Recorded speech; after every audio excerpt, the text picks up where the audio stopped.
Cabe-me a mim este prazer enorme de introduzir a nossa Keynote Speaker, Merete Sanderhoff, cujo trabalho tenho seguido ao longo dos últimos anos com bastante interesse. A Merete é curadora e consultora na área das práticas digitais no Smk, o Statens Museum für Kunst, que é a Galeria Nacional da Dinamarca, em Copenhagen, onde é responsável por vários projetos ligados ao acesso aberto e à digitalização das coleções. Ela participa também frequentemente como oradora e moderadora em conferências internacionais sobre património digital e tem organizado, de resto, vários encontros técnicos e científicos sobre a questão do acesso aberto em galerias, bibliotecas, arquivos e museus, chamado setor GLAM. Destacando-se neste campo dos eventos que tem organizado a Conferência Sharing is Caring, que terá a sua próxima edição já em novembro na cidade de Aarhus. É autora de diversas publicações sobre o digital nos museus, incluindo a antologia Sharing is Caring, que teve a amabilidade de disponibilizar e que já terão recebido na entrada para a conferência. E também dizer que Merete é consultora do Open Glam e do Dias Digital Interactive Art Space, um centro de arte digital localizado em Wallensbeck, nos arredores de Copenhaga. E ela é atualmente a presidente da European Network Association. Penso que estamos todos interessados em ouvi-la, portanto não me vou alongar mais. Thank you again, Merete. We are looking forward to hearing you, so I'll give you the floor. Thank you. Bom dia.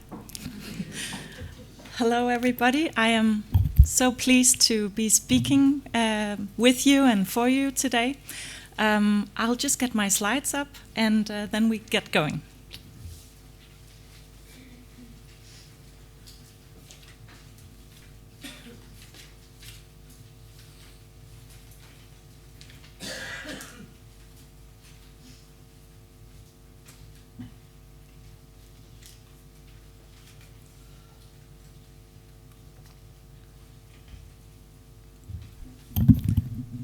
So, thank you very much for the warm welcome, Helena, and thank you for inviting me here, Maria.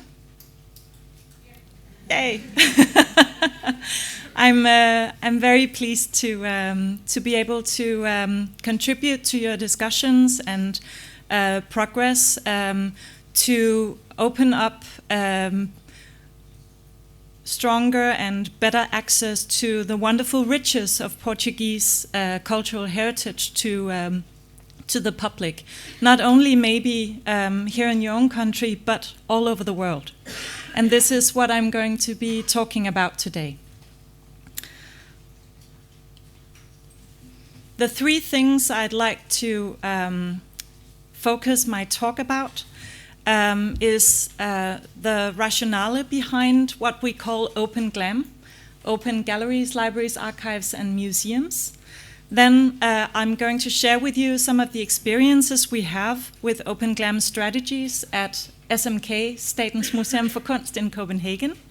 And finally, I will try and open up perspectives for the impacts we can have in society when we open up our cultural heritage. So first, the rationale.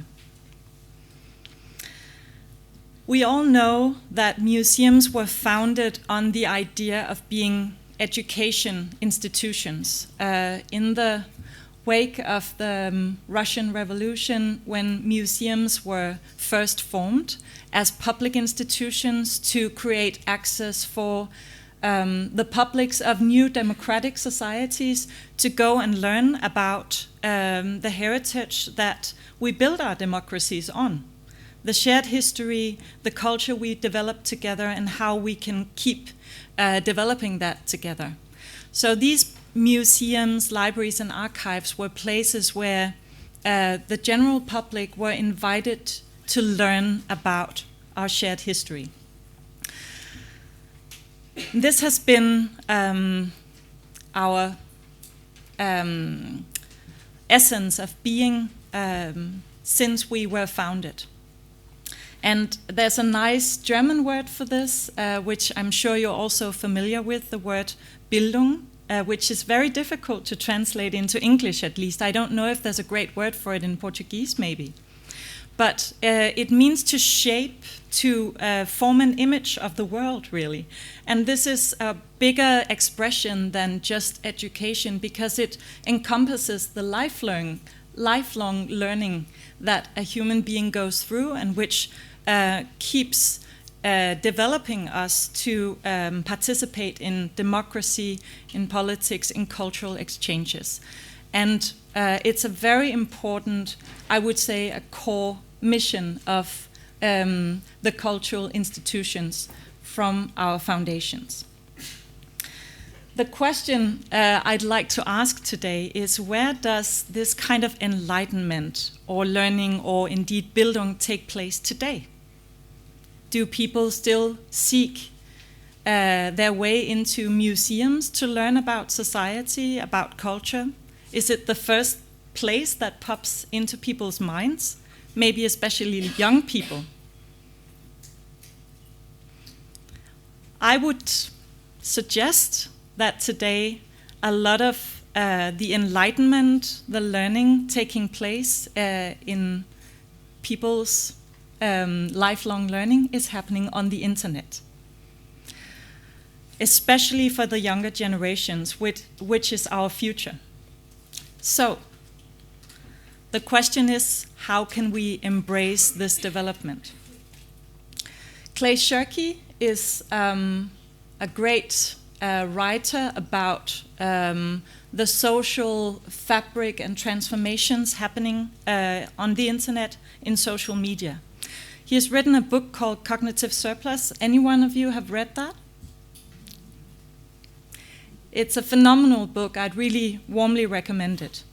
In this, he explores the new opportunities that the internet and social media have brought about for people to be more generous and to be more creative. So what he basically says is, humans have always been latent, generous, and creative, and of course have shown that in also many active ways. But having a social network and the opportunity to connect with people who share one's passions and interests around the globe, people you would never have the chance to meet or connect with before the internet, but now you can, that unleashes a great deal of generosity and creativity in humankind. He says, among the educated internet-connected inhabitants of planet Earth, there are 1 trillion hours of free time every year that could be used for community action, civic engagement, and learning. And then he goes on to show a wealth of examples of this. So the rationale here is that in the modern era, thanks to the development of welfare societies, we all achieved more free time in our daily lives. So work hours were lowered. We were acknowledged to have, a good life with our family, with our kids, and so on. And before the internet, in the TV era, most people spent enormous amounts of time just consuming TV. That was what these free hours went to. And the shift with the internet and with social media is that people are changing that behavior into becoming more active. So not just consuming what others created, but actually contributing to processes via these technologies. An amazing example of this is Wikipedia. This is a source that all of us go to on a daily basis to find information about anything in the world. The magic thing about Wikipedia is that it's co-created by volunteers in their spare time all over the world. In many, many languages, over 200 languages. people spend their free time on contributing to a shared knowledge source to the benefit of all of us. They're not paid. They share their knowledge freely. Everything here is free of copyright. You can reuse anything you find on Wikipedia. Images, videos, information, text is reusable. So it's both an information source, it's also a query to build new things with. Another great example of this cognitive surplus and the urge to be generous because we can is within our sector, the cultural sector, is the website Smart History. Any of you know it? It's basically created by two professors of art history in the US, Beth Harris and Stephen Zucker. They travel around the world, go to museums, stand in front of great artworks, and they shoot little handheld videos where they have conversations about the meanings and interpretations of these artworks. Then they put these short instructional, educational videos online on a YouTube channel for free use. They write essays, put them on the website Smart History for free use. Because they want to further the learning and enjoyment of art history for everybody to enjoy. Also people who don't have the means to go into higher education maybe, who are not as privileged as many of us. Here's the YouTube channel. There's a wealth of material there. And what they say here, Beth and Stephen, is that we created Smart History to provide students around the world with the highest quality educational resources for art and cultural heritage for free.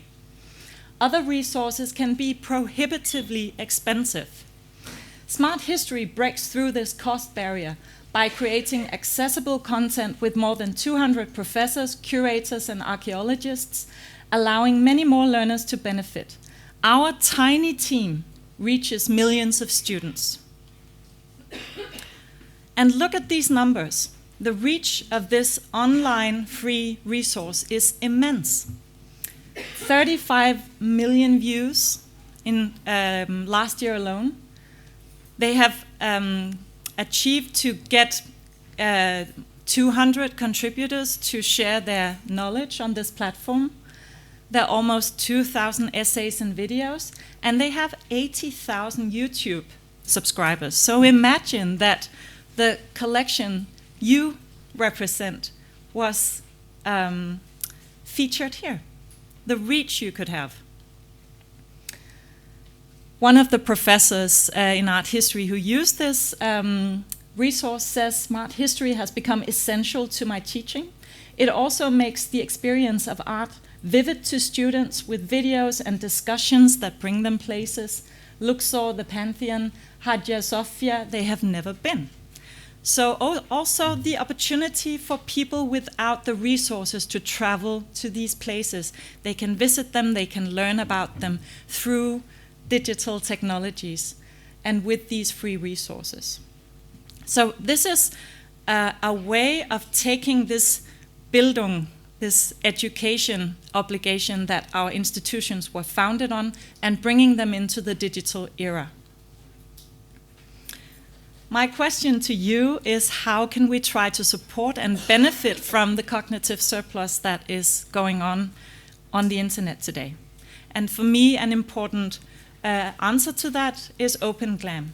And this is, I would like to stress, this is not only about creating the technical open access via online platforms to our digitized resources. We actually already have a discussion going on Facebook related to this conference on this topic of open access, because it's actually more than just creating the access. It's about changing our mindset so that we have an open approach to the surrounding world, and we are interested and willing and curious to have an open exchange with the people who are our users, but could also be our collaborators, like we see, for instance, on Wikipedia, like we see on Smart History, where people who are not our colleagues in our institutions are doing things and working with our resources and contributing their knowledge.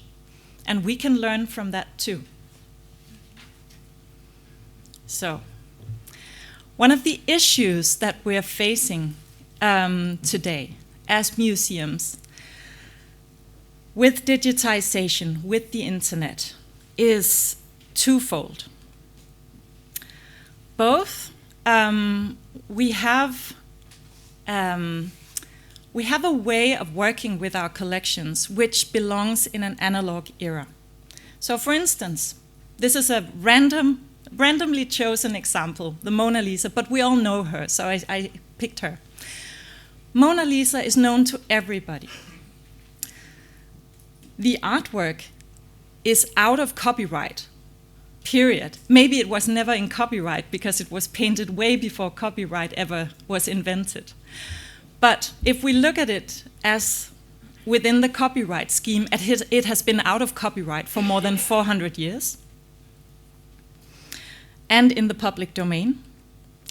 But when people look on the internet for information about how to reuse or use or access this kind of material, they are left in the dark, which was brilliantly demonstrated in an exhibition experiment last year called Display at Your Own Risk, where a law PhD from Glasgow, Andrea Wallace, together with some colleagues, downloaded 100 digital reproductions of artworks across museums from all over the world, printed them in the quality that the digitization from the museum allowed in one-to-one format.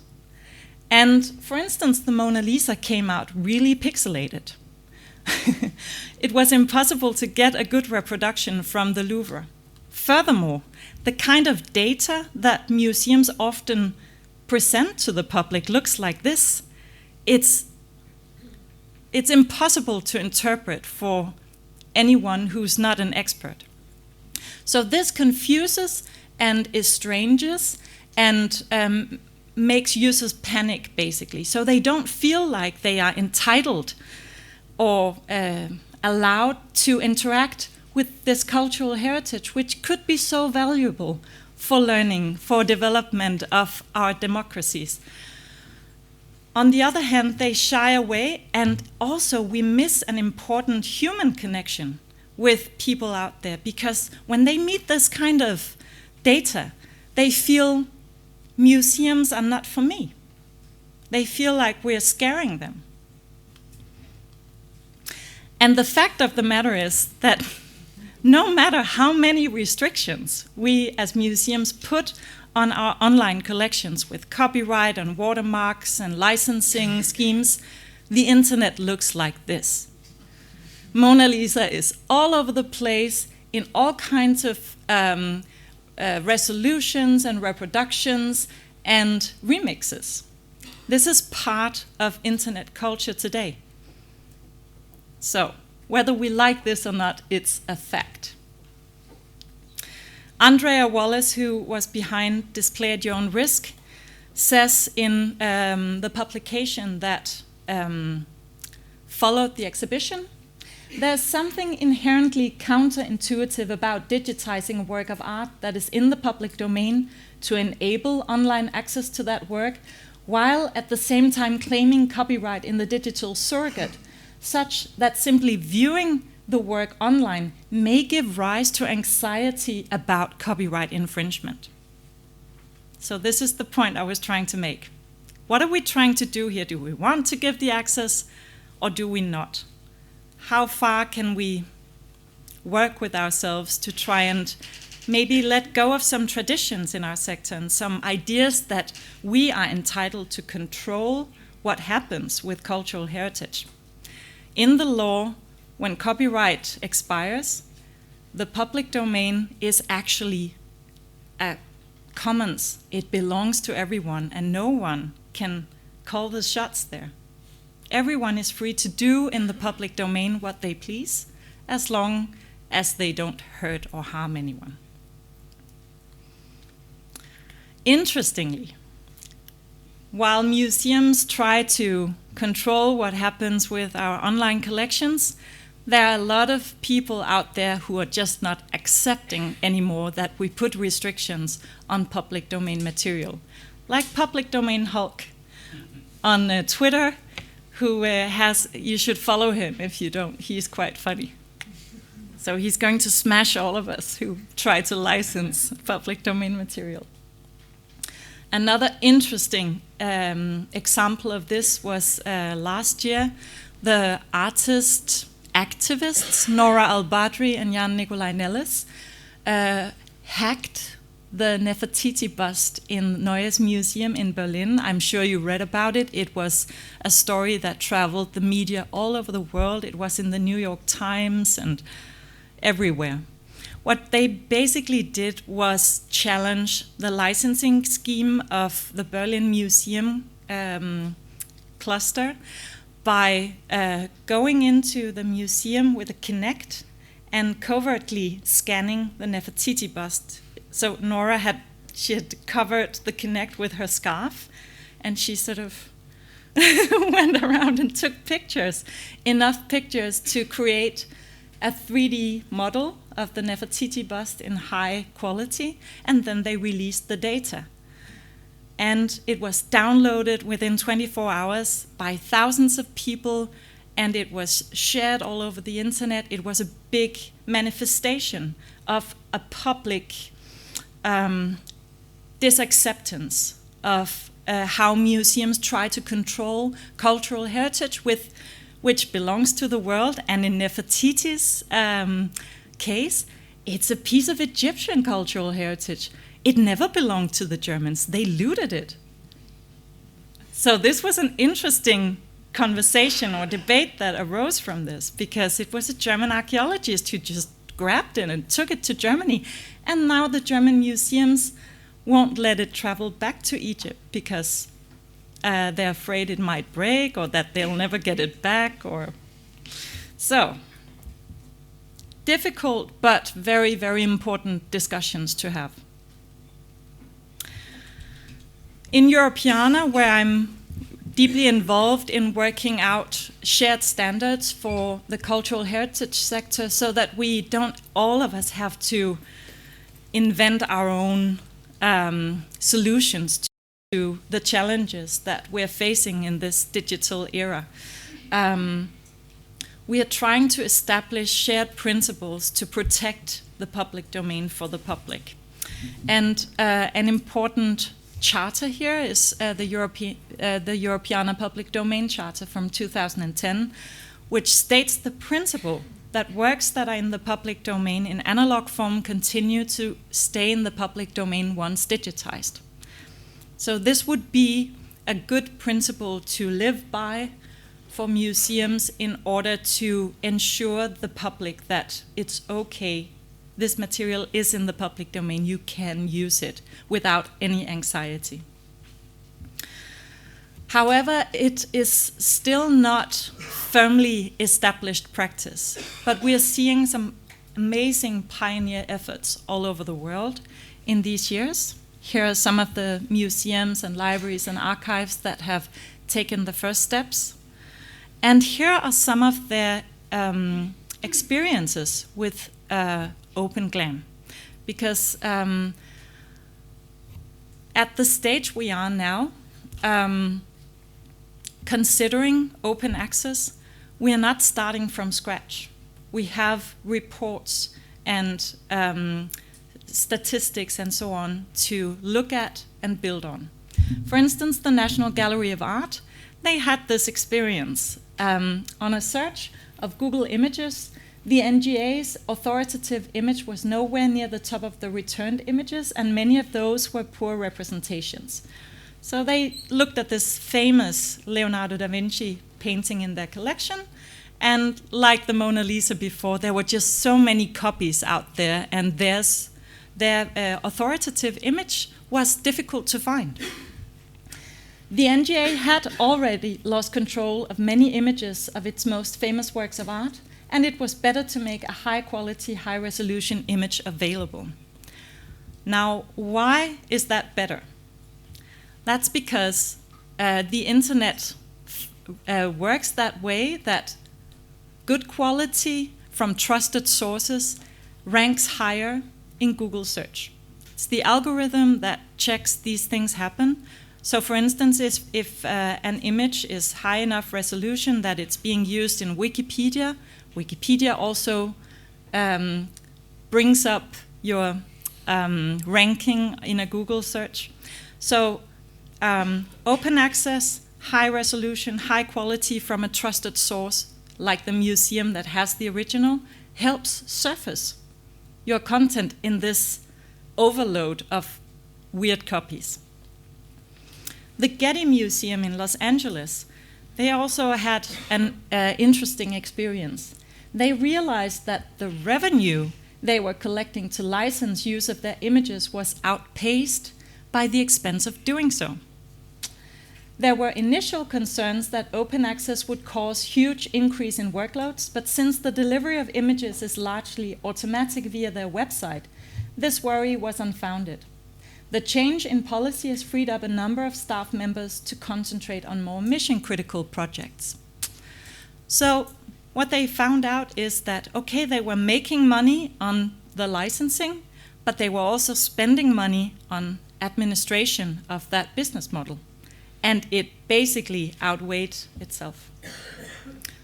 So, and we'll be looking at some benefits of maybe changing that business model for open access. Rijksmuseum, an important pioneer in this story, also states that as the images came from a trusted source, the good digital copies were quickly adopted by large knowledge-sharing platforms such as Wikipedia, making the bad quality images drop in popularity. The Rijksmuseum version now shows up first in a Google image search. So you all know that when you do a Google search, you look at the 10 first hits. You very rarely go to the next page of a search or the next one. So what if your museum content is on the 4th page? Your public will never find it. So, in a way you can say that it's a little sort of counterintuitive maybe, but digital openness actually enhances the original's authenticity because people can find the trusted source.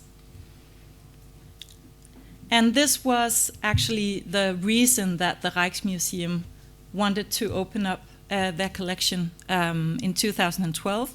They did a Google image search of Vermeer's famous painting, The Milkmaid, and they found so many wrong reproductions. And they wanted to help the public find out what does this beautiful, unique painting really look like, and stop this confusion. The Rijksmuseum have a very radical approach to this. So their director said in an interview in the New York Times, in a response to a question, aren't you afraid that people will misuse the beautiful paintings in your collection for something low? And he said, well, if they want to have a Vermeer on their toilet paper, I'd rather have a very high quality image of Vermeer than a very bad reproduction. Because what is happening is that they're regaining control by sharing. They are cited on Wikipedia with a link back to the museum website. And they have staggering numbers of views on Wikipedia, more than 10 million views for roughly 3,000 images. This is far more reach than we can have on our own museum websites. Here are some of the reports I've been referring to here. And you can, of course, have my slides and look at them afterwards. So I'd just like to point to a famous artwork from a Lisbon collection. This wonderful panel of St. Vincent, which is in the Antique Art Museum. I won't try to say the name in Portuguese. It's just a good example of how difficult it can be for users to find out what are the terms and conditions for accessing and using cultural heritage.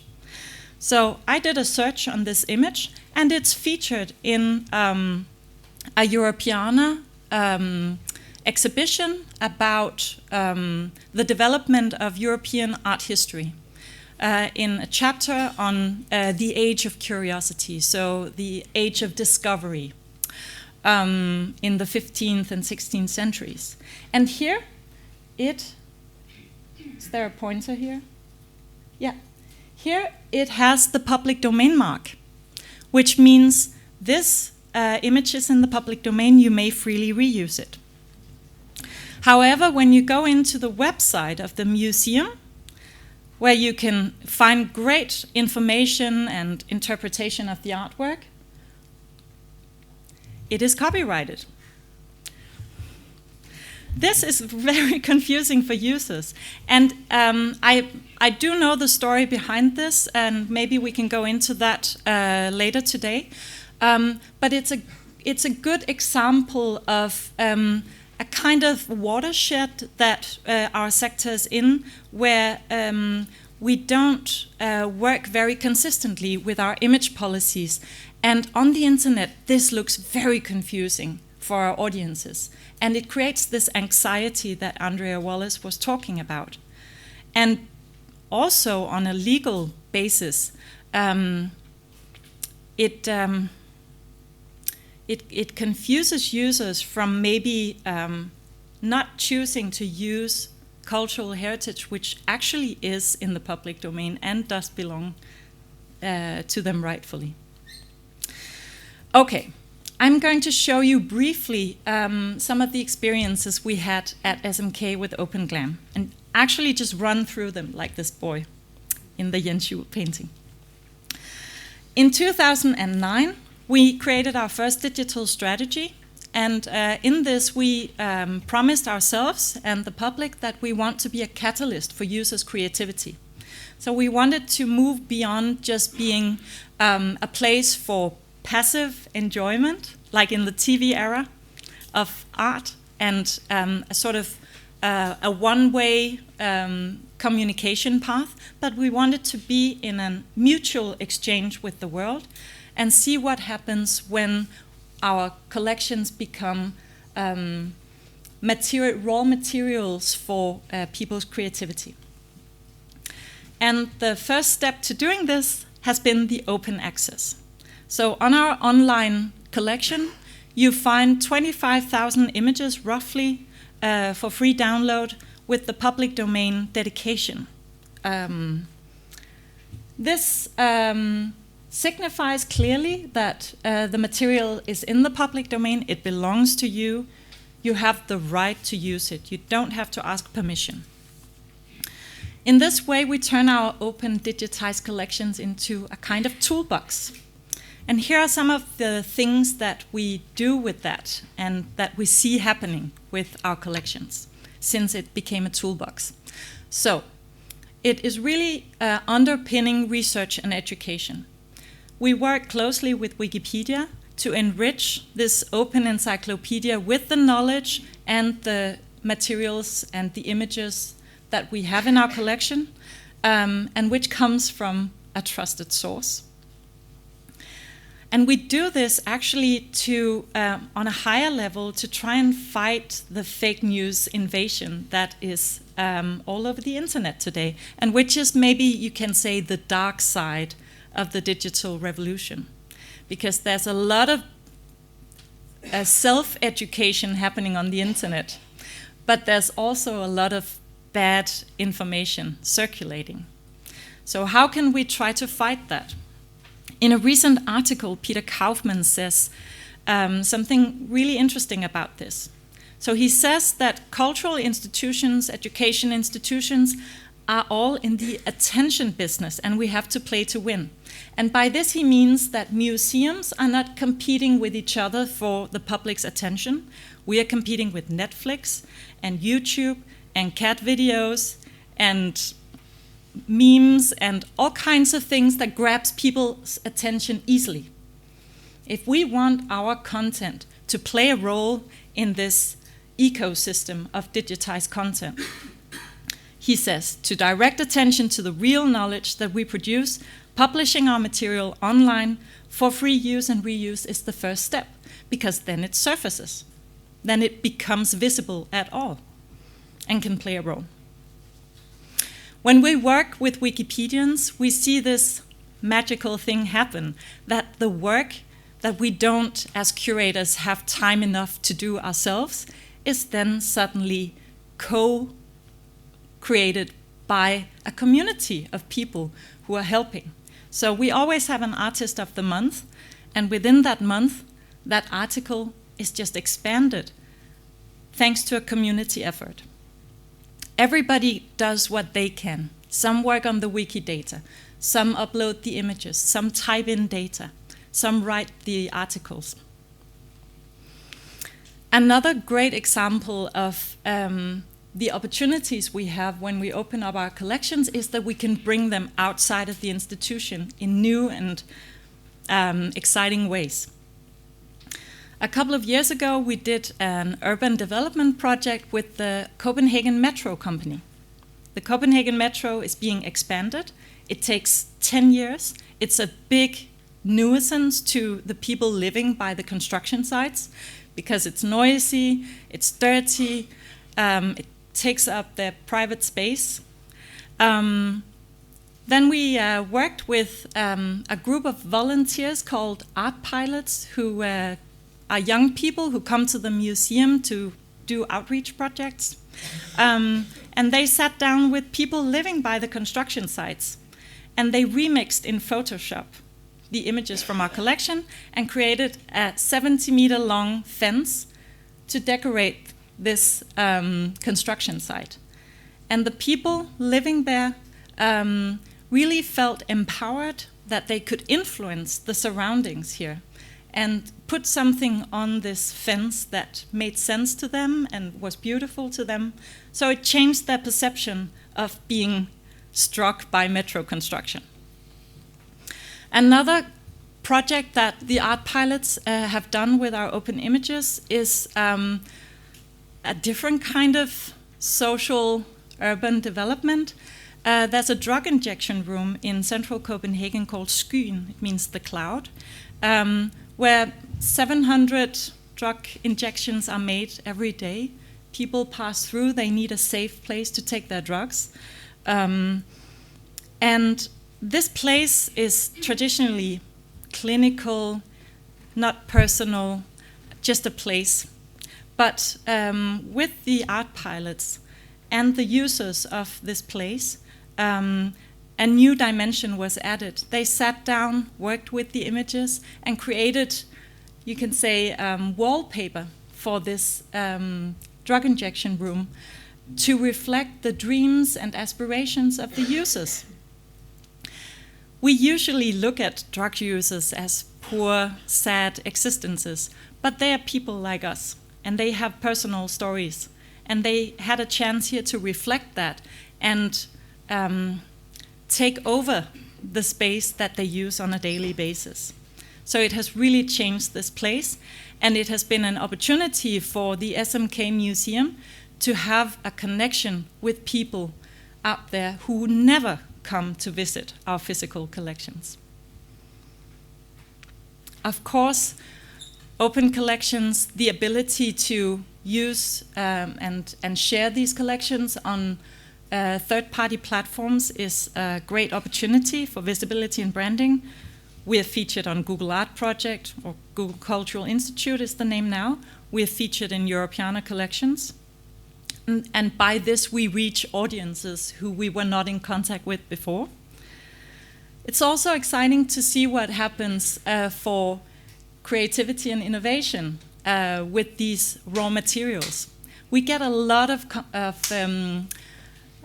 requests from app developers these days who want to use our data set to develop apps. They have an idea, and we say, it's great, we're a museum, we're good at the research, we're good at the interpretation, we're not especially good at developing apps. But it's great that you want to do that. Here's the data. So for instance, the Spanish company MatPixel is launching a second Canvas app. Maybe you know there's a second Canvas app for the Thyssen Museum and for the Mauritshuis in The Hague. So there will be an SMK app as well.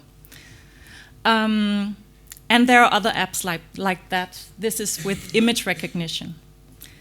We ran a design contest with Shapeways, which is a 3D platform where people can create 3D models and have them printed on this community. And they wanted to do a design contest with their jewelry design community based on inspiration from paintings from our collections. So this resulted in more than 250 designs from all over the world. And the winner is a necklace which is printed in one piece and is a reinterpretation of a 16th century painting in our collection. So really a new and young and fresh perspective that the museum wouldn't have thought of ourselves.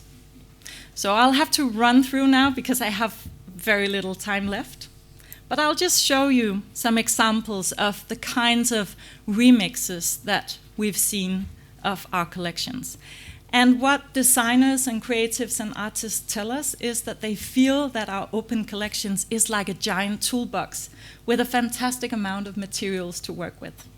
So we feel that we're on our way to achieve our strategy of being a catalyst of users' creativity. And you remember this?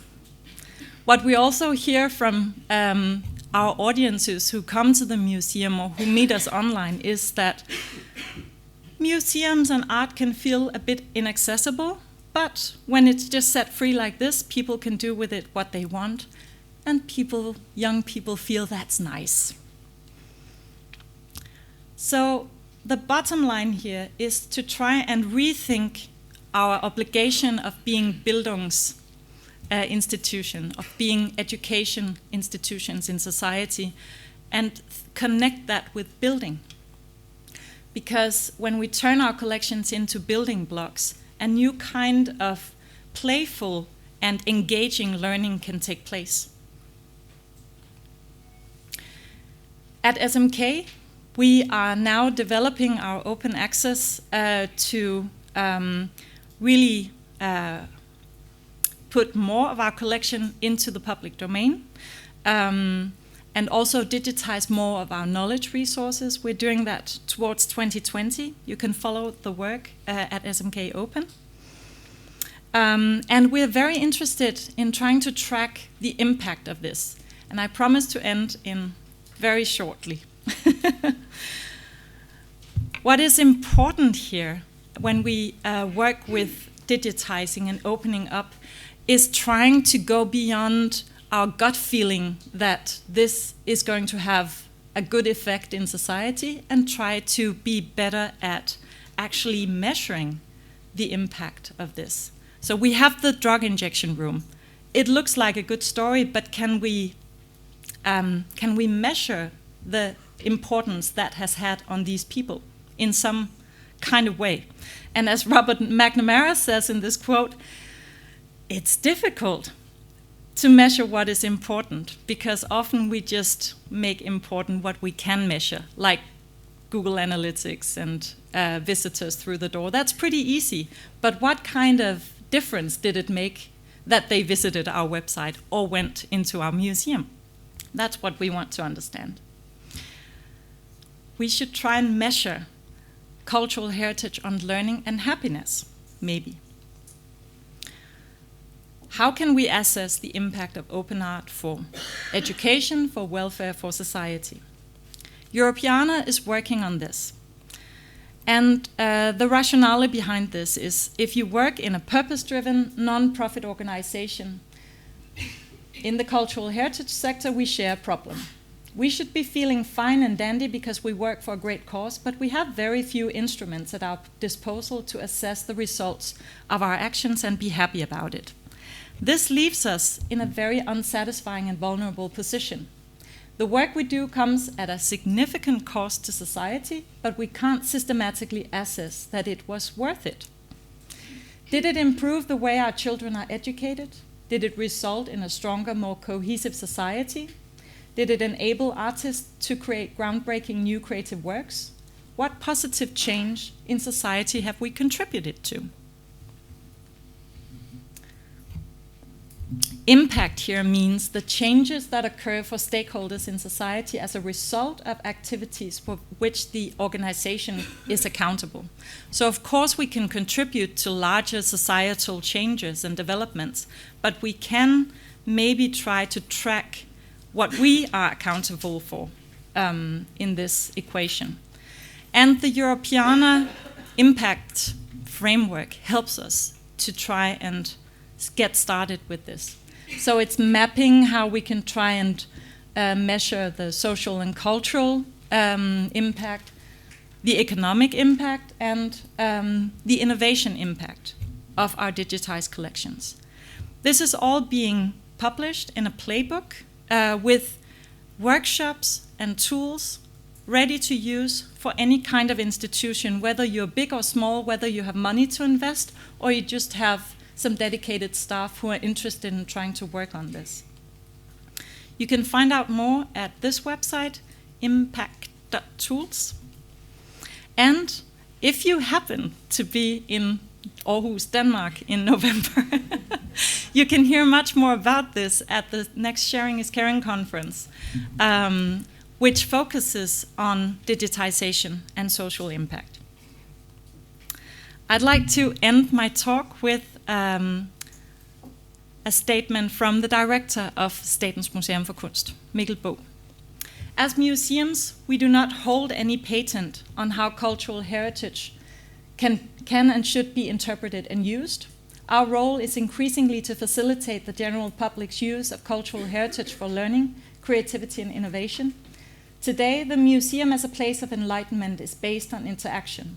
We are all part of this web. We enlighten each other. Thank you.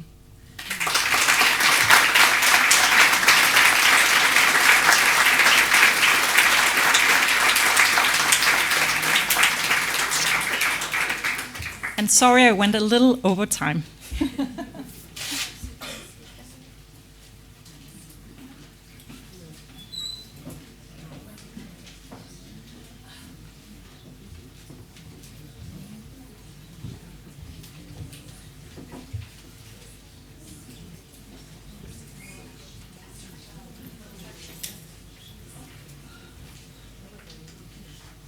Is this working? No.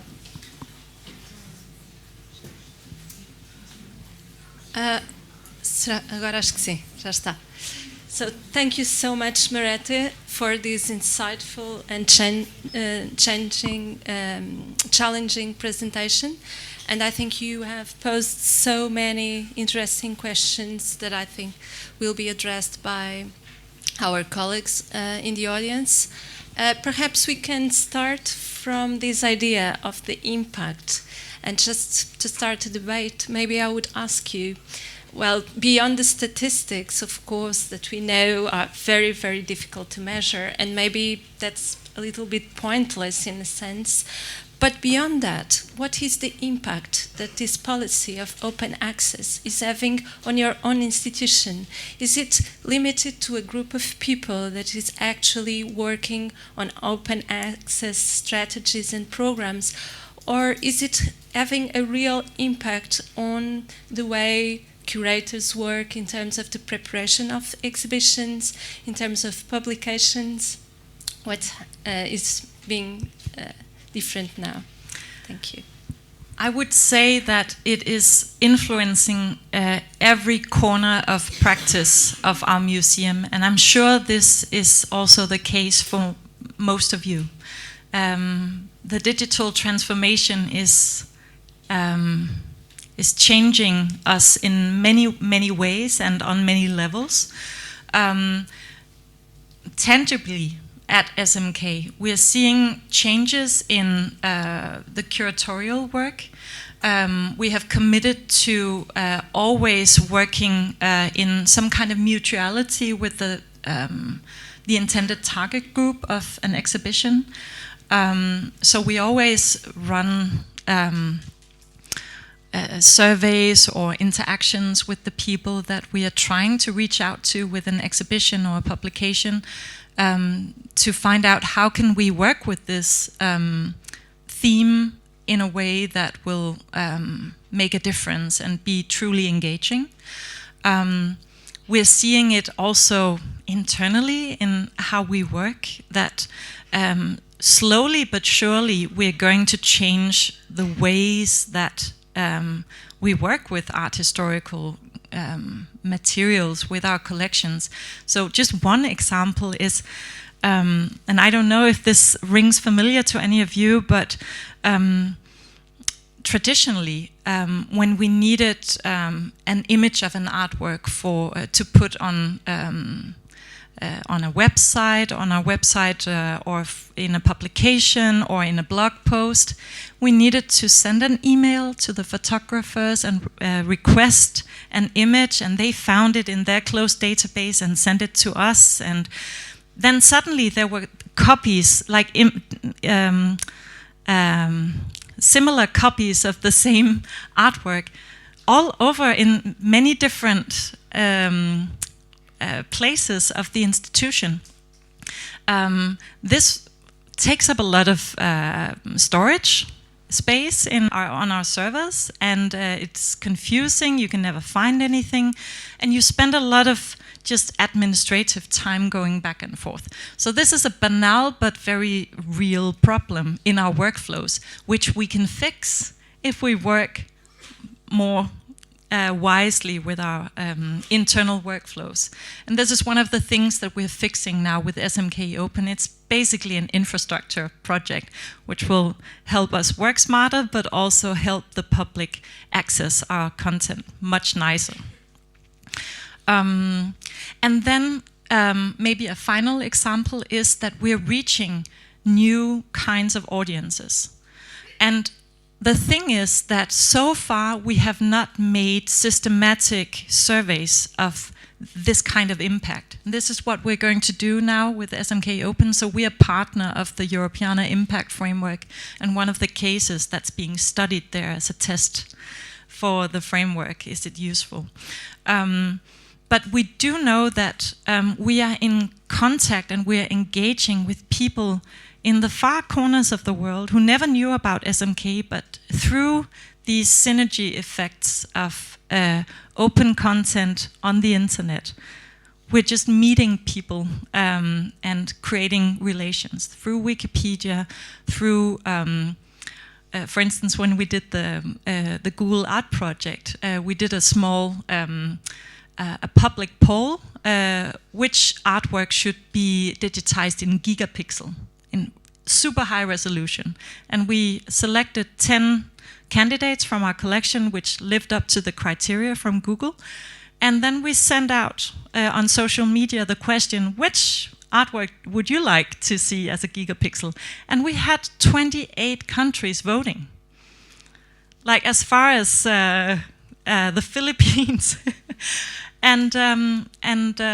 So, you know, to try and just in many different ways open up the interaction and the fascination with these collections that we have.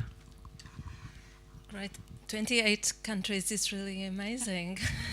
Yes, now maybe we can have some questions from the audience. Podem colocar as questões em português ou em inglês, como preferirem. Well, maybe I will ask you something else while our colleagues prepare their own questions. I'm curious about your policy regarding what is digitized, because I think that's also a critical question. Many museums tend to select the highlights, the masterpieces of the collections, which normally are also exhibited on the galleries, while the rest of the collections remain under the shadow and are not shared with the general public online. What is your strategy? Because I remember that last year you told me that ideally you would digitize every single artwork. Yes. That is a very interesting question, because there's an idealistic and a realistic response. The idealistic one is that, yes, I really believe we should try and digitize everything we have in our collections, because there was a reason why we collected it in the first place. And once an object enters a museum collection, it becomes a part of a canon, which is known to us as experts, but because it's, as you say, it's living in the shadows, it's hidden from the public, and that way it remains a very exclusive place. So if we actually mean that it's important to preserve the entire collections we have, I really think that we need to digitize them so that they can come into play and people can see them.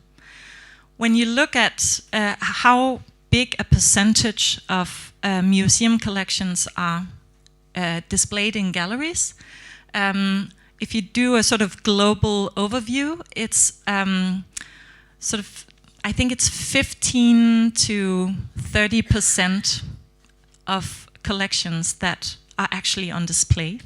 The rest is in storage. At SMK, it's less than 1% which is actually on display, because we have a huge prints and drawing collection of 245,000 artworks.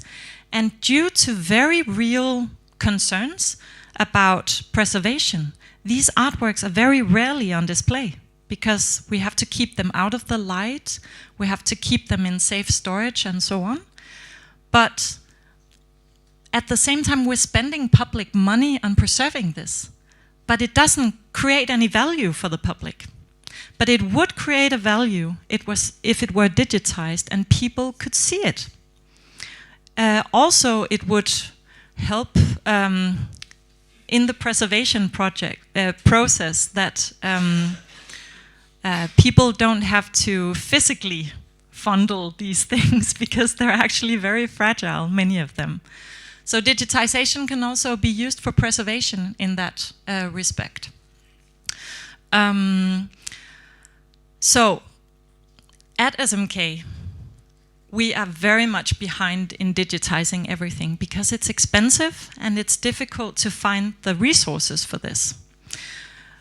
So here's the realistic response. We started with 160 highlights from our collections in open access. Just 160. And that led to this metro construction site project, it led to the drug injection room, it led to Google Art project, it led to many great things. So you can also start small, instead of waiting for the utopian day when you can have, you know, enough resources to do everything. It might never come. So I would actually recommend to keep the vision alive, the ideal, but also just get started, because you can have big impact with small measures. I think that's a very topical idea, actually. Comentários, questões? Sim. Não sei se há outro microfone. Se não, posso lhe passar.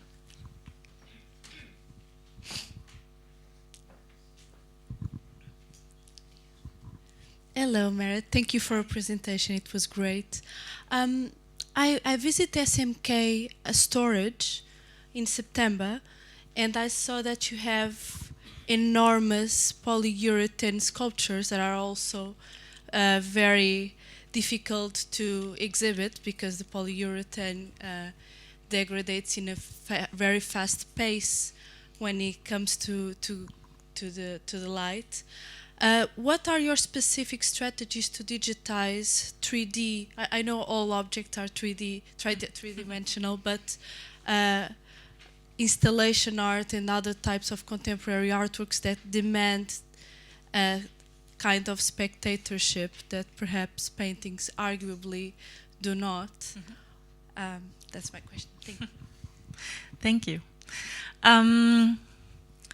The digitization of these objects, I'm actually not quite sure. So you might have guessed by now, I mostly work with our collections in the public domain, so the old stuff. So I'm actually not entirely sure what the strategy is for digitizing the installations of contemporary art in our collection. But I can look into that. But that is naturally copyright restricted. So if we do have, of course, reproductions of in copyright artworks on our website, but in our online collection, I mean, that is just a selection that we decide to show for dissemination purposes, for education purposes. But in our online collection, you'll often see a no image available icon because we can't afford to pay the price to the copyright organization for showing everything. This is a familiar problem too, I'm sure. But what I do know about these difficult contemporary artworks containing materials that are easily and swiftly degradable is that we have been running big research projects to understand how we can preserve this before it totally deteriorates. And one of the clues to this, I think, is actually connected also with this open mindset, is to have a conversation with the artists. It's quite simple, actually, but just to open up a discussion with the living artists, or if the artist has deceased, to have a conversation with their estate about if elements of this artwork cannot be saved, can we replace it with something? What would be that item that would be fit for replacing? For instance, plastic items in a lot of contemporary art are very swiftly degradable, and you need a strategy for this. So instead of closing ourselves around our experts and making those decisions ourselves, we have that dialogue with the stakeholders involved. So there's also a question over here, but yeah. Are there other questions? Over here. I'll pass the microphone and then there. Okay, thank you. I would like to go back to the evaluation. As you know, in general, you go from a quantity to a quality stage, let us say. In Portugal, as you can imagine, we are still much on the quantity. That is to say, we are now opening the institutions and the data, but everything is still mostly, as you said there, based on the amount. And as the example you gave, you made this survey and there were 28 countries. So again, it's a number. Yeah. So it's very easy to find those numbers. And when you are at the beginning of this process, let's say, you have to go to a process of changing the mentality. And as I see for the examples you gave, you are a bit more advanced because we are still on the process of convincing, let's say, the board of directors, trustees, or stakeholders, whatever, that we can go to an approach where quality can mean more than quantity. So I would like to know, from your experience, for example, because the evaluation tools is something which is very important for this process, because imagine that when you transform someone's life by the approach that you do, this one only example, for what it means in terms of quality of social transformation, could be much more important than the fact that you have, as usual, 10,000 visitors, and then you move up to 15,000, which means nothing if you compare with demographic pricing or with the speed of tools, whatever. So it's perhaps very easy to price those numbers.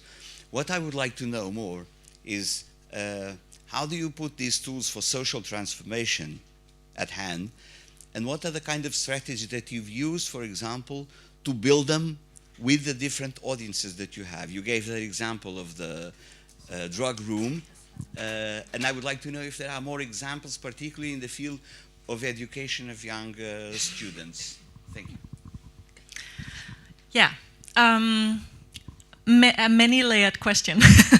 Yeah, no, it's great, and I'm glad you're picking up on this impact assessment, because this is really something I'm preoccupied with lately, and I've taken part in the task force that has developed this Europeana impact framework.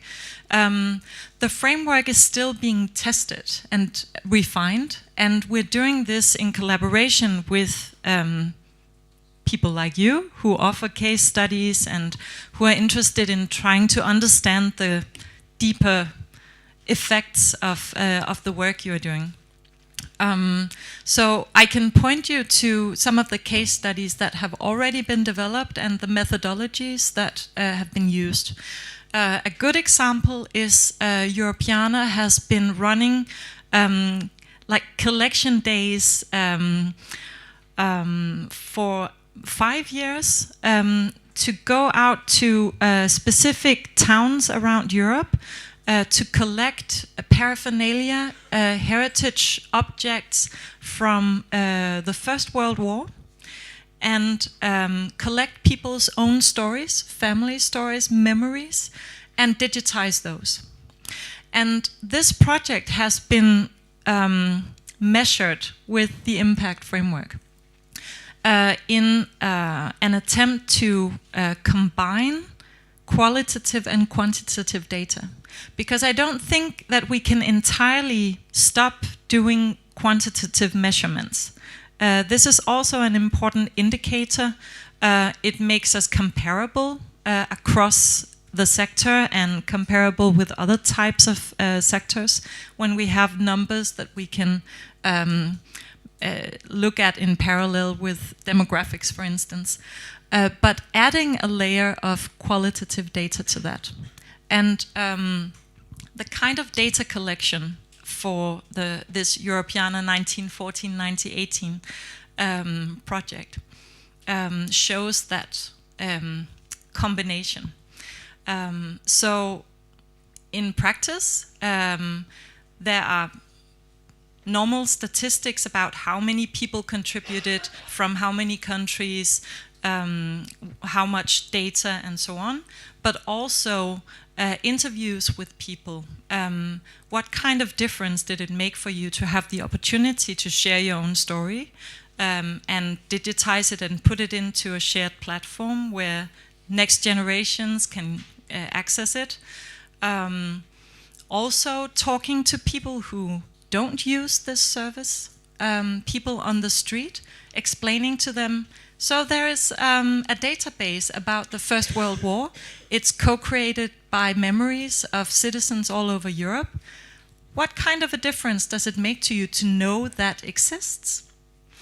And it's an interesting exercise. And as I say, it's still being developed, it's still being refined. But you know, if you went out to the street here and asked someone randomly on the street, do you go to the Gulbenkian? Maybe not. Would you be, would it matter to you if it was closed? Maybe people would then say, of course, I want the Gulbenkian to be there. It's good, it's part of Lisbon, it's part of Portugal. But I'm not maybe a big user myself. But just knowing that these cultural institutions are there can also make a difference to people, because we all know it's a part of social fabric and cultural fabric. But there are many, many different methods to pursue in this toolbox from Europeana. It's a whole speech in itself, actually, to go into this. But it's being published very soon, and I hope you'll all go and look for it. The the method basically is to just do workshops within your organization to define who are you planning to have an impact on, talk to those stakeholders, get to know them, and then find out through systematic methodological processes how you can try and zoom in on the effects that your work is having. And an important thing here is what we call the accountability line, because when we talk about social impact, it can become a little bit lofty and vague. So we are education institutions. Hopefully we're contributing to the education level of society, but we're not alone here. So we have to look at the accountability line where we can say for sure, this impact was thanks to our education efforts, and this thing happening out here is a broader development. That was a long reply to... Thank you so much. Temos uma pergunta também. What I would like to ask you two questions. One of them was to know if in any way you use this internet availability to make you as a professional to connect better with other professionals in the same field. And the other question is whether this reach out to people in that way through the internet has produced any change on the quantity and kind of physical visitors to your museum. Mm-hmm. Two great questions. The first one, I would say digital connectivity, this like social media, has made a huge difference in my professional work life. So I think, for instance, Maria and I, we know each other from Twitter. And this, it may sound a little banal, but since I came on Twitter in 2011, my network and my opportunities professionally have exploded. Because actually, what Clay Shirky talks about in Cognitive Surplus, the generosity and creativity enabled by these technologies, is flourishing on social media. And I see a massive transformation of the cultural sector happening in the communities of museum professionals who use technology. Everybody's just sharing very generously their knowledge, their tools, their expertise, in order to move our sector forward collectively. This is, you can say, formalized then in the Europeana network, of which I'm the chair, and this is why I'm so dedicated to this network, because it's a way to try and help all of us face the challenges we're all facing together. Instead of sitting in Lisbon and in Copenhagen and in Madrid and in London and trying to deal with it on our own. So, yes, is the answer to the first question. It has helped immensely to expand my own horizon, to be able to work globally with peers in the sector, often without meeting them in person. The other question.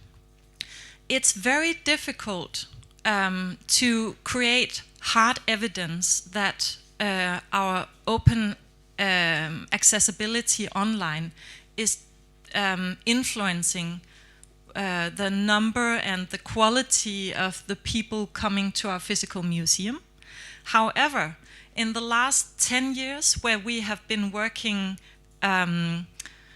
very much with creating an open mindset and working with openness in many different levels of the organization, the demographics of our attendance at the physical museums have changed quite dramatically. So we used to be a museum with a heavy weight on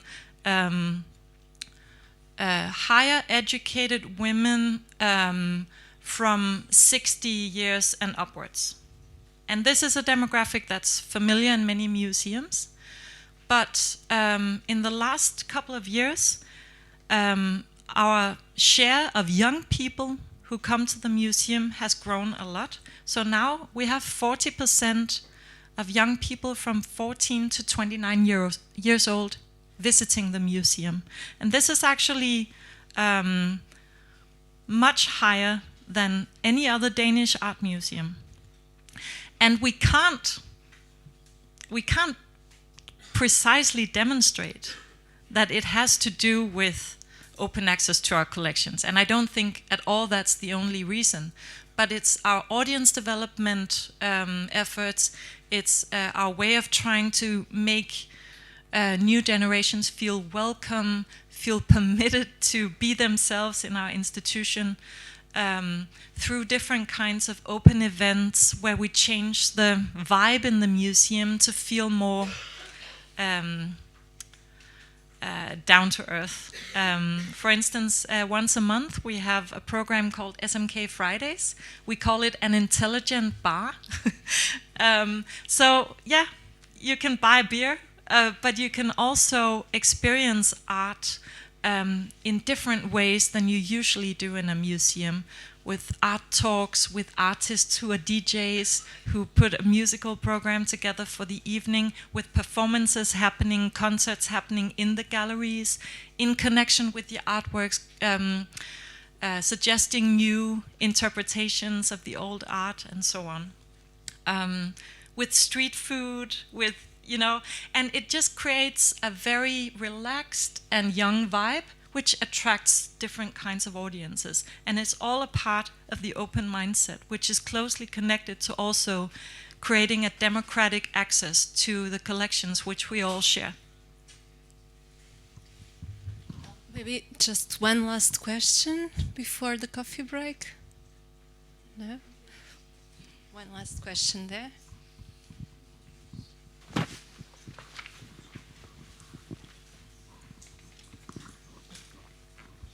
Hello. Hi, Luis. Hi. Thank you for your talk, Merete. It's very inspiring.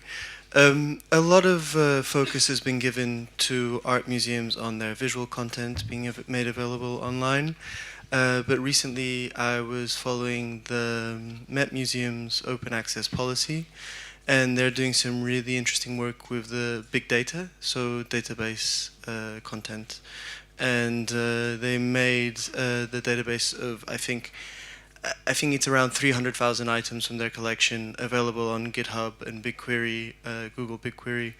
And there's also other interesting projects in the Wikidata field where they actually want to aggregate all the data content from all the artworks in the world. You know, and when you talk about, you know, strictly databases, that's more feasible than images. I was wondering, it's an area that seems to have a lot of potential for research and education. I was wondering if the Statens Museum is approaching that at all with its open collection. Absolutely, and this is happening within the course of SMK Open towards 2020, and it's not something we have been hesitant about. We just didn't have the infrastructure in place to create a structured access to our data so far. So we've been doing in these sort of, you could say, our pioneer exploratory years, we've been doing a lot of manual work with open access, and it has been time consuming, and we've done a lot of duplicate effort, but we have been trying to prove a point and get our managers to stand behind policy changes so that we could continue working with open access at greater scale. And this has become possible now. So we're in the middle of preparing an infrastructure that connects our database with our high resolution images in this closed infrastructure with the photographers, all our rich media, video, audio, try to also digitize our publication backlog, and then connect all of this material. And the data set coming out of this will naturally be on GitHub and so on.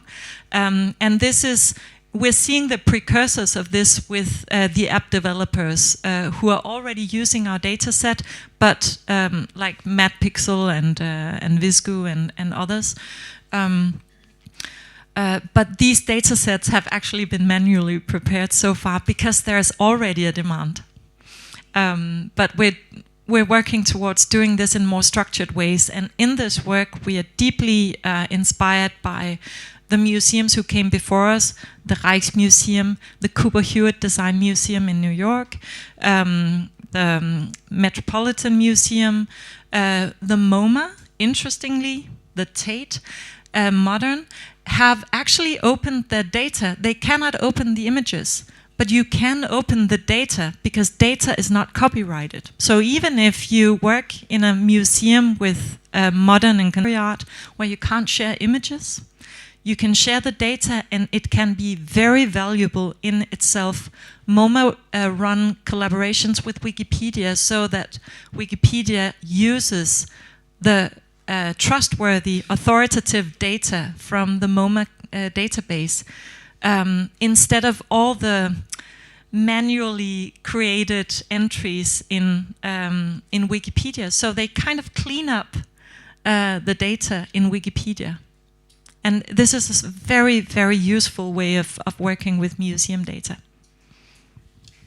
Thank you so much, Merete. This has been a very inspiring debate, and thank you again for your talk. I think we will go back to some of these questions over the following sessions.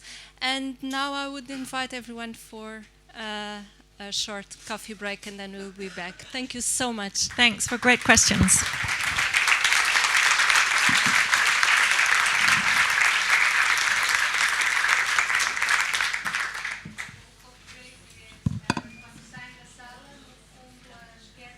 E já nos conhecem, recomeçamos às 11h30. Sim?